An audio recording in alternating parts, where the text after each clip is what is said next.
باللہ من الشیطان الرجیم بسم اللہ الرحمن الرحیم۔ سورہ توبہ کا آخری حصہ اور سورہ یونس کا پہلا بلکہ سورہ یونس مکمل آج تلاوت ہوئی۔ سورہ توبہ کے اس حصے میں اللہ تعالیٰ نے مسلمانوں کو 3 باتیں بتائیں۔ فرمایا کہ یہ اس میں چونکہ زیادہ تر واقعہ غزوہ تبوک کا ہے، جس کو غزوہ ذات العسر بھی کہا جاتا ہے، اور یہ غزوہ تبوک جو حضور صلی اللہ علیہ وسلم کی زندگی کا سب سے آخری غزوہ تھا اور سب سے مشکل ترین تھا۔ اس میں اللہ کی طرف سے حکم حضور صلی اللہ علیہ وسلم نے جو لوگوں کو دیا تھا وہ یہ تھا کہ جو بھی کلمہ پڑھنے والے مسلمان ہیں وہ سب نے جانا ہے، ان سب نے اس غزوے میں جانا، کوئی پیچھے نہ رہے۔ اب اس میں 3 قسم کے لوگ پیچھے رہ گئے تھے۔ کچھ تو صحابہ تھے جو کسی عذر کی وجہ سے رہ گئے تھے، ان میں حضرت ابو لبابہ رضی اللہ تعالیٰ عنہ تھے، اور دوسرے صحابہ کی جو جماعت تھی 3 آدمی، جس میں حضرت کعب بن مالک، مرارہ بن ربی اور ہلال بن امیہ، یہ 3 آدمی تھے۔ اور کچھ لوگ وہ تھے جو منافقین تھے، جو ڈر کے مارے یا کسی اور وجہ سے اس غزوے میں نہیں گئے تھے۔ حضور صلی اللہ علیہ وسلم جب تبوک پہنچے تو آپ نے صحابہ سے پوچھا کہ بھئی فلاں فلاں فلاں فلاں صحابی تو نظر نہیں آ رہے۔ صحابہ نے کوئی بتایا ان کے بارے میں؟ واپسی جب ہوئی تو حضرت ابو لبابہ رضی اللہ تعالیٰ عنہ جو تھے، اور ان کے ساتھ کچھ صحابی اور بھی تھے جن کے کچھ آزار تھے۔ حضرت ابو لبابہ رضی اللہ کو اپنی غلطی کا احساس بھی ہوا، وہ نادم بھی تھے، اس بات پر شرمندہ بھی تھے۔ انہوں نے اپنے آپ کو مسجد نبوی کے ایک ستون سے باندھ لیا تھا اور کہا کہ جب تک میری توبہ قبول نہیں ہوتی، حضور صلی اللہ علیہ وسلم مجھے خود آ کر نہیں کھولتے، اس وقت تک میں اپنے آپ کو یہاں سے نہیں ہٹوں گا نہیں یہاں سے۔ مسجد نبوی میں جو ریاض الجنہ کے اندر ستون بنے ہوئے ہیں، 6-7 ستون جن کے اوپر نام لکھے ہوئے ہیں، ان میں ایک ستون پہ نام لکھا ہے استوان ابو لبابہ۔ یہ وہ ستون تھا انہوں نے اپنے آپ کو یہاں باندھا ہوا تھا۔ خیر کچھ دنوں کے بعد اللہ نے ان کے معاملے کو حل فرما دیا، ان کو تو حضور نے کھول دیا۔ دوسرے جو 3 صحابہ تھے، حضرت کعب بن مالک، ہلال بن امیہ اور مرارہ بن ربی، ان کے لیے حضور نے فرمایا کہ ان کے ساتھ کوئی بات چیت نہ کرے جب تک اللہ کا حکم نہیں آیا۔ 50 دن تک ان کے ساتھ کسی نے بات چیت نہیں کی، گھر والوں نے، بچوں نے، رشتہ داروں نے، کسی نے، حتیٰ کہ حضور بھی ان سے بات نہیں کرتے تھے، اللہ کا حکم تھا۔ 50 دن کے بعد ان کی توبہ قبول ہو گئی، ان کو اللہ نے معاف کر دیا۔ رہ گئے وہ منافقین جو نہیں گئے تھے، وہ حضور کے پاس آئے اور جھوٹے بہانے بناتے تھے۔ کوئی کہتا تھا میں بیمار تھا، کوئی کہتا ہے میری گھر میں پریشانی تھی، کچھ نہیں کہا، سب نے جھوٹے بہانے بنائے۔ حضور نے کہا ٹھیک ہے جاؤ، چونکہ ویسے ہی منافق تھے وہ، جاؤ کوئی بات نہیں۔ ان کے متعلق اللہ رب العزت نے ذکر فرمایا کہ یہ لوگ جو منافقین ہیں، جھوٹی قسمیں کھا کر تبوک نہ جانے کا عذر پیش کریں گے، مگر ان کا اعتبار نہ کرنا، ان کا عذر بھی قبول نہ کرنا۔ ان سے یہ کہہ دو کہ توبہ کا راستہ کھلا ہوا ہے، مگر اللہ اب تمہاری منافقت جو ہے اس کو ظاہر فرمائیں گے۔ اگر آپ ان کی باتوں پر مطمئن بھی ہو جائیں پھر بھی اللہ ان سے راضی نہیں ہوں گے۔ یہ ان منافقین کے لیے حکم تھا۔ اللہ فرماتے ہیں جو دیہاتی ہوتے ہیں، دیہات کے رہنے والے، وہ بنسبت شہریوں کے زیادہ سخت ہوتے ہیں، ایمان پر ہوں یا کفر پر ہوں۔ منافق اور مسلمان کا فرق ظاہر کرنے کے لیے اللہ فرماتے ہیں کہ منافق اللہ کی راہ میں خرچ کرنے کو تاوان سمجھتا ہے، بوجھ سمجھتا ہے، اس سے چھٹکارا چاہتا ہے۔ مسلمان کو اللہ کی رضا مطلوب ہوتی ہے۔ سابقین اولین جو صحابہ تھے اور تابعین، ان کی اللہ نے تعریف فرمائی اور اپنی رضا الہی کا ان کے لیے اعلان فرمایا۔ آپ صلی اللہ علیہ وسلم کو منافقین کی اطلاع دی اللہ نے۔ تبوک میں شرکت نہ کرنے والے صحابہ کا ذکر اللہ نے فرمایا، ان میں سے ابو لبابہ اور دوسرے صحابہ کا قصہ یہاں ذکر ہے۔ آپ صلی اللہ علیہ وسلم کو اللہ نے حکم دیا کہ یہ جن صحابہ سے غلطی ہوئی تھی، توبہ طائب ہو گئے، ان کی دلجوئی فرمائیں، ان کے لیے دعا بھی کریں، ان سے کہیں کہ ہر نیکی میں بڑھ چڑھ کر حصہ لیں۔ یہ تو کعب بن ابو لبابہ رضی اللہ جو ان کی جماعت کے لیے تھا۔ باقی جو 3 صحابہ ہیں، کعب بن مالک، مرارہ بن ربی، ہلال بن امیہ، اللہ فرماتے کہ ان کا فیصلہ عن قریب ہوگا۔ مسجد زرار کا حکم ہے، اس کا بھی تفصیلی واقعہ پہلے گزرا ہے۔ یہ مدینہ طیبہ میں مسجد قباء کے قریب ایک مسجد بنائی گئی تھی، یہ منافقین نے بنائی تھی۔ اصل میں ایک شخص تھا جس کا نام تھا ابو عامر۔ یہ عجیب آدمی، اس کی عجیب کہانی ہے اس آدمی کی۔ یہ پہلے یہودی تھا، پھر عیسائی بنا، پھر عیسائی سے یہ مدینہ آ گیا۔ حضور صلی اللہ علیہ وسلم کے ساتھ اس نے کافی بحث و مباحثہ بھی کیا، مناظرہ کرتا تھا یہ، اور بات مانتا نہیں تھا حضور کی۔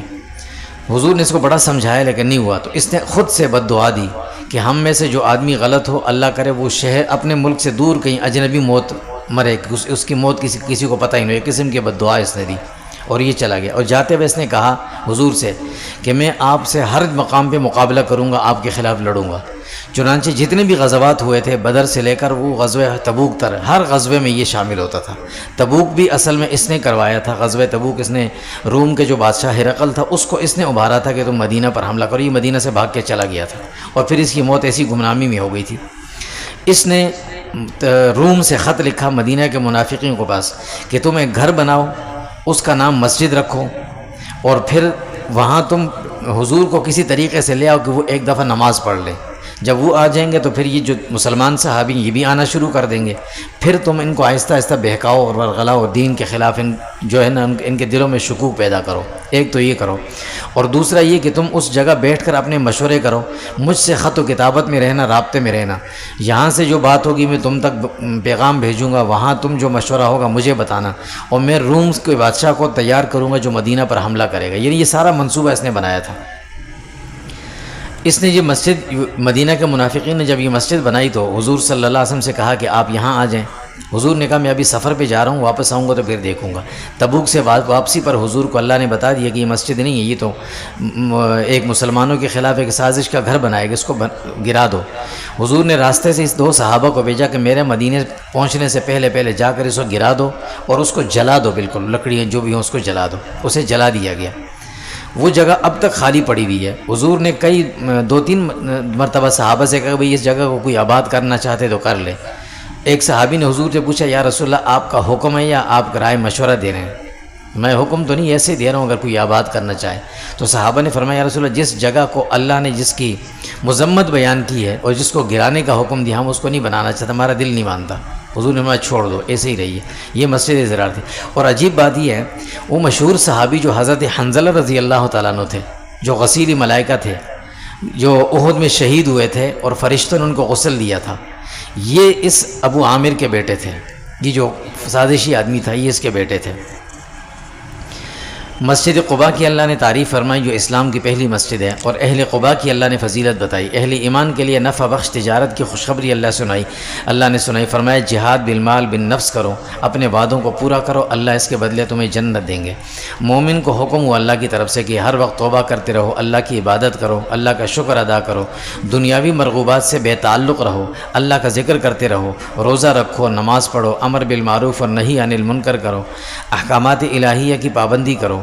مشرک کے لیے دعائے مغفرت بھی کبھی نہ کرو، اس کی ممانعات آئی۔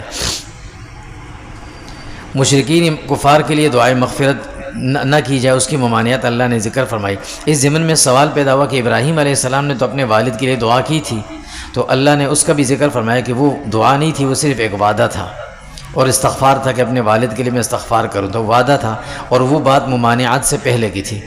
ہدایت ملنے کے بعد اللہ ہر شخص کو گمراہی سے بچاتے ہیں۔ غزوہ تبوک جو غزوہ ذات العسرہ کا ذکر اور اس میں شرکت کرنے والے مسلمانوں کی اللہ نے تعریف اور فضیلت فرمائی، اور ان 3 صحابہ کی جب توبہ قبول ہوئی اس کے لیے آیات نازل ہوئیں۔ اہل ایمان کو اللہ حکم دے رہے ہیں کہ اللہ سے ڈرو، سچ بولو، جہاد کا حکم ملے تو فوراً نکلا کرو، آپ صلی اللہ علیہ وسلم کو اپنی جان اور مال سے زیادہ عزیز رکھو۔ ہر جماعت میں کچھ لوگوں کو علم دین کے حاصل کرنے کے لیے منتخب کرو، کفر کے مقابلے میں سخت رہو، تقوی اختیار کرو۔ مومن اور منافق کا فرق اللہ تعالیٰ کا حکم سامنے آنے پر ہو جاتا ہے۔ تمہیں سال میں 1 یا 2 مرتبہ آزمائش میں ڈالا جائے گا تاکہ تم توبہ کرو اور اللہ کا حکم مانو۔ آپ صلی اللہ علیہ وسلم کی اللہ نے صفات بتائیں کہ وہ انسانوں میں سے ہی ہیں، تمہاری تکلیف ان سے برداشت نہیں ہوتی، تمہاری بھلائی چاہتے ہیں، ایمان والوں پر شفقت کرنے والے ہیں، سب ان کی اتباع کریں۔ آپ صلی اللہ علیہ وسلم کو اللہ حکم دے رہے ہیں کہ اگر یہ لوگ آپ کی بات نہیں مانتے، یہ منافق، تو آپ ان کے لیے زیادہ فکر مند بھی نہ ہوں۔ سورہ یونس، اس میں حضرت یونس علیہ السلام کا ذکر ہے، اور آگے سورہ صافات میں بھی ان کا ذکر آئے گا۔ یہ وہی نبی اللہ کے جو مچھلی کے پیٹ میں رہے تھے کچھ دن تک، اس مناسبت سے اللہ نے اس کا نام سورہ یونس، یعنی سورت کا نام سورہ یونس رکھا گیا۔ قرآن کریم کی اللہ نے حقانیت کا اعلان فرمایا۔ کفار کا اعتراض ہے کہ آپ انسان ہیں تو نبی کیسے ہیں، یہ اعتراض تھا۔ انسان نبی تو ہوتے تو فرشتے ہوتے۔ اللہ نے اس کا جواب دیا کہ ان سے کہو کہ زمین میں بسنے والے انسان ہیں، اس لیے نبی بھی انسان ہی ہوتے ہیں۔ اللہ کی صفات یہ ہیں اللہ کی صفت ربوبیت اور خالقیت کا اللہ نے اعلان فرمایا۔ روز محشر کوئی شخص کسی کی سفارش نہیں کر سکے گا۔ معبود وہ ہو سکتا ہے جو خالق بھی ہو، رب بھی ہو، قہار بھی ہو اور جبار بھی ہو۔ پہلے بھی اسی نے پیدا کیا ہو، دوبارہ بھی وہی پہلے بھی اسی نے پیدا کیا ہے، دوبارہ بھی تمہیں وہی اٹھائیں گے۔ بعض بعد الموت کی حکمت یہ ہے کہ اللہ نیک اور بد کو اس کا بدلہ دیں گے۔ سورج اور چاند کو بنانے کی حکمت اللہ نے بتائی کہ بقدر ضرورت کبھی تیز اور کبھی کم روشنی حاصل ہو، سالوں اور موسموں کی گنتی ہو اس کے ذریعے۔ یہ کائنات اور روز و لیل، دن اور رات، اس کی تبدیلی اللہ تعالیٰ کی قدرت کی علامات ہیں۔ اللہ سے بے خوفی، دنیا سے کلی طور پر دل لگانا، دنیاوی راحت پر خوش ہونا، احکامات الہیہ سے غفلت اختیار کرنا، یہ جہنم میں جانے کے اسباب ہیں۔ ایمان اور اعمال صالحہ ہی جنت کا راستہ ہے۔ اہل جنت کے حالات اللہ ذکر فرما رہے ہیں کہ وہ جنت میں ہر وقت اللہ کی حمد و ثنا اور تسبیح کریں گے، باہم ایک دوسرے سے ملیں گے، سلام کریں گے، اللہ کا شکر ادا کریں گے۔ کفار کا حضور صلی اللہ علیہ وسلم سے مطالبہ تھا کہ ہم اگر غلط ہیں تو ہم پر اللہ کا عذاب کیوں نہیں آتی؟ یہ بار بار یہ ذکر ہوتا تھا۔ اللہ نے اس کا جواب دیا کہ ان سے کہو کہ اس کا وقت مقرر ہے، اس لیے نہیں آتا۔ اللہ نے ہر کام کا وقت مقرر کیا ہوا ہے۔ اللہ سے بھلائی مانگی جائے تو جلدی دعا قبول ہوتی ہے، برائی مانگیں تو جلدی قبول نہیں فرماتے۔ تکلیف میں اللہ کو بلاتے ہو تو راحت میں بھی تو اللہ کو یاد کرو۔ تم لوگ سابقہ امتوں کے نائب ہو، اللہ تمہیں دیکھنا چاہتے ہیں کہ تم کیا کرتے ہو۔ کفار کا یہ مطالبہ کہ اس قرآن کو ہٹا کر اس کی جگہ دوسرا قرآن لے آئیں، یا اس میں جو کچھ آیات ہیں وہ تبدیل کر دیں جس میں ہمارے بتوں کی مخالفت ہے۔ اللہ نے اس کا جواب دیا کہ ان سے کہو کہ یہ میرے بس میں نہیں ہے، میں تو وحی کا تابع ہوں، میں خود ساختہ قرآن بھی نہیں لا سکتا، میری زندگی تمہارے سامنے گزری ہے۔ اللہ پر جھوٹ یا وحی کا انکار کرنا یہ بڑا ظلم ہے۔ جو نفع نقصان کا مالک نہ ہو وہ معبود نہیں بن سکتا، نہ شفیع بن سکتا ہے، جیسے تمہارے بت ہیں ان کے بارے میں تمہارا یہ عقیدہ ہے۔ ایک زمانے تک لوگ امت واحدہ تھے، ایک امت پر تھے، عقیدہ توحید پر قائم تھے، پھر اختلاف ہوا ان میں۔ کفار کا یہ مطالبہ جو بار بار کرتے تھے کہ فرمائش معجزات کا، کہ خود فرمائشیں کرتے تھے کہ فلاں معجزہ آپ دکھائیں، فلاں معجزہ دکھائیں۔ اللہ نے ان سے جواب دیا، ان سے کہو کہ معجزات کا ظہور یہ میرے اختیار میں نہیں، جب اللہ چاہتے ہیں تو معجزہ ظاہر ہوتا ہے۔ دوسری بات یہ ہے کہ اگر فرمائشی معجزہ اللہ نے ظاہر فرما دیا اور تم پھر بھی نہ مانے تو پھر تم سب ہلاک ہو جاؤ گے۔ تکلیف کے بعد راحت ملے تو اللہ کا شکر ادا کرنا، اس میں بدمست مت بننا کفار کی طرح، جیسے ان لوگوں کی حالت ہوتی تھی بحری سفر کے دوران۔ ہر انسان کی برائیوں کا وبال اسی پر پڑے گا، دوسروں پر نہیں۔ اللہ کے سامنے پیشی سب کی ہوگی۔ دنیا کی زندگی عارضی ہے۔ اللہ سب کو ہدایت دیتے ہیں، جنت کی طرف بلاتے ہیں، اسے قبول کرو۔ نیکوکاروں کو جنت ملے گی اور جنت میں اللہ کا دیدار بھی نصیب ہوگا۔ جنت میں ان کے چہرے حشاش بشاش ہوں گے۔ جو بدکار ہیں ان کے چہرے قیامت کے دن سیاہ ہوں گے، ان پر ذلت چھائی ہوئی ہوگی، انہیں جہنم میں ڈالا جائے گا۔ میدان محشر میں مشرکین اور ان کے معبودوں کا آپس میں آمنا سامنا اور مکالمہ ہوگا۔ وہیں پر ہر شخص کو اس کے کیے کا علم ہو جائے گا۔ توحید کے دلائل اللہ بتا رہے ہیں، اللہ تعالیٰ کی توحید اور اللہ کی ربوبیت، تو اللہ تعالیٰ کی وحدانیت اور ربوبیت کے دلیلیں اللہ نے ذکر فرما رہے ہیں کہ اللہ تمہیں رزق دیتے ہیں، اللہ نے تمہیں قوت سمع اور بصر دی ہے، اللہ ہی ہے جو مردے کو زندہ اور زندہ سے مردے کو پیدا کرتے ہیں، تمام کاموں کی تدبیر نکالنے والے وہی ہیں، بس اسی کی عبادت کرو۔ آپ صلی اللہ علیہ وسلم کو اللہ تسلی دے رہے ہیں کہ ان کفار نے مسلمان ہونا ہی نہیں ہے، آپ ان کے لیے زیادہ پریشان بھی نہ ہوں۔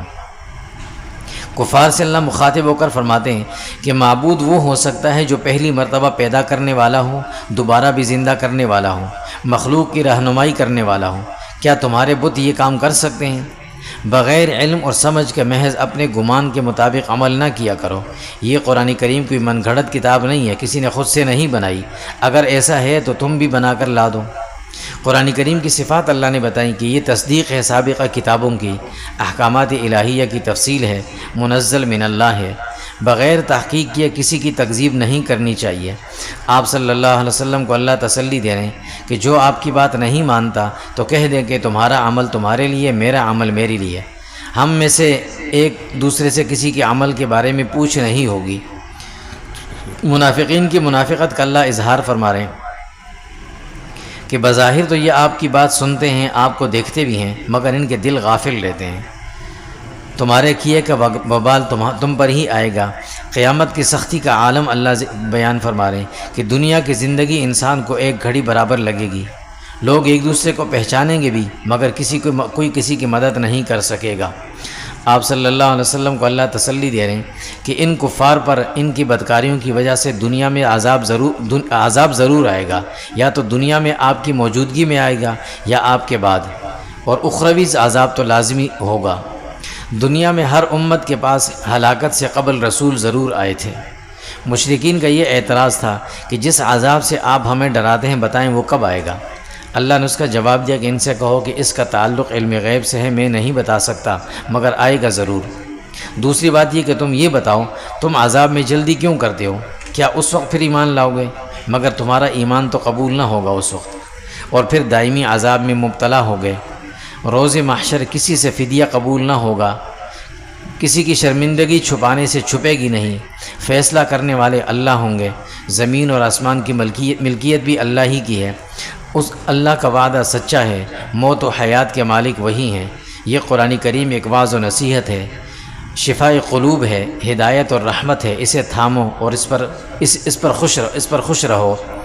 اللہ کی پیدا کردہ چیزوں کو اپنی مرضی سے حرام اور حلال نہ بناؤ، یہ بہت بڑا گناہ ہے۔ تم دنیا میں جس حال میں بھی ہو اللہ تمہارے ساتھ ہیں، اس کا علم ہر چیز کو محیط ہے۔ اللہ تعالیٰ کے دوست اور ولی کی اللہ نے تعریف فرمائی اور اس کے لیے خوشخبری سنائی کہ ولی کون ہے۔ صاحب ایمان ہو اور متقی ہو تو یہ اللہ کا دوست ہے۔ دنیا میں خوف اور حزن سے محفوظ رہے گا اور آخرت میں بھی یہ شخص کامیاب ہوگا۔ آپ صلی اللہ علیہ وسلم کو اللہ تسلی دیتے ہیں کہ ان کفار کی ان پریشان کن باتوں سے آپ پریشان نہ ہوں، اللہ کے نزدیک آپ بڑے معزز ہیں۔ صرف اپنے گمان اور سوچ کو صحیح مت کہو، حقیقت کو جانو۔ رات اور دن کی وجہ تخلیق اللہ نے بتائی کہ دن محنت کے لیے ہے، مشقت کے لیے، کام کاج کے لیے، اور رات آرام کے لیے۔ اللہ کی کوئی اولاد نہیں، ایسی بے تکی باتیں نہ کہو۔ کیا اس دعوے کی تمہارے پاس کوئی دلیل ہے یا اللہ پر جھوٹ بول رہے ہو؟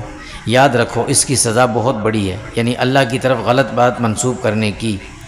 گناہگاروں کو دنیا میں راحت دی جاتی ہے، مگر آخرت میں ان کا کوئی حصہ نہیں ہوگا۔ حضرت نوح علیہ السلام کا قصہ اللہ نے ذکر فرمایا۔ انہوں نے اپنی قوم کو مقابلے کی دعوت دی تھی، اس کا اللہ نے ذکر فرمایا۔ حضرت موسیٰ علیہ السلام کا مختصر سا ذکر ہوا۔ موسیٰ علیہ السلام کی قوم بنی اسرائیل میں کچھ چند نوجوان تھے جنہوں نے حضرت موسیٰ علیہ السلام کا ساتھ دیا تھا، مگر وہ فرعون کے ڈر سے اپنے آپ کو چھپا کر خاموش رکھتے تھے، ان کا اللہ نے ذکر فرمایا۔ حضرت موسیٰ علیہ السلام نے